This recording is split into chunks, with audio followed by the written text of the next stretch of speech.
ఎన్నికల సమయంలో ఇచ్చిన హామీలను అమలు చేయకుండా ప్రజలను మోసం చేశారని ఆరోపిస్తూ కూటమి ప్రభుత్వ పాలనకు వ్యతిరేకంగా వైఎస్ఆర్సీపీ నాయకులు విశాఖ ఉత్తర నియోజకవర్గంలో నిరసన కార్యక్రమం నిర్వహించారు. వెన్నుపోటుకు 2 ఏళ్ల పేరుతో చేపట్టిన ఈ కార్యక్రమం అక్కీపాలెం హైవే జంక్షన్లో జరిగింది.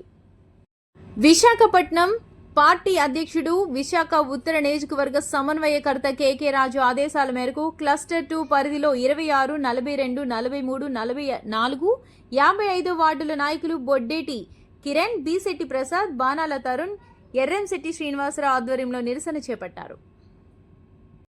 ఈ సందర్భంగా ముఖ్యమంత్రి చంద్రబాబు నాయుడు, ఉప ముఖ్యమంత్రి పవన్ కళ్యాణ్ ఎన్నికలకు ముందు ఇచ్చిన హామీలను సంబంధించి పత్రాలను ప్రదర్శించి వాటిని అగ్నికి ఆహుతి చేస్తూ నిరసన వ్యక్తం చేశారు. ప్రజలకు ఇచ్చిన హామీలు నెరవేర్చడంలో ప్రభుత్వం పూర్తిగా విఫలమైందని నాయకులు విమర్శించారు. ప్రజల విశ్వాసాన్ని వమ్ము చేస్తూ మోసపూరిత వాగ్దానాలతో అధికారంలోకి వచ్చిన కూటమి ప్రభుత్వం 2 ఏళ్లుగా ప్రజా వ్యతిరేక విధానాలు అమలు చేస్తోందని వారు ఆరోపించారు. రాష్ట్ర ప్రజలు ఎదుర్కొంటున్న సమస్యలపై ప్రభుత్వం దృష్టి సారించకుండా ప్రజా ఆర్భాటాలకే పరిమితమైందని విమర్శించారు. ఈ నిరసన కార్యక్రమంలో పార్టీ నాయకులు, కార్యకర్తలు పెద్ద సంఖ్యలో పాల్గొని ప్రభుత్వానికి వ్యతిరేకంగా నినాదాలు చేశారు.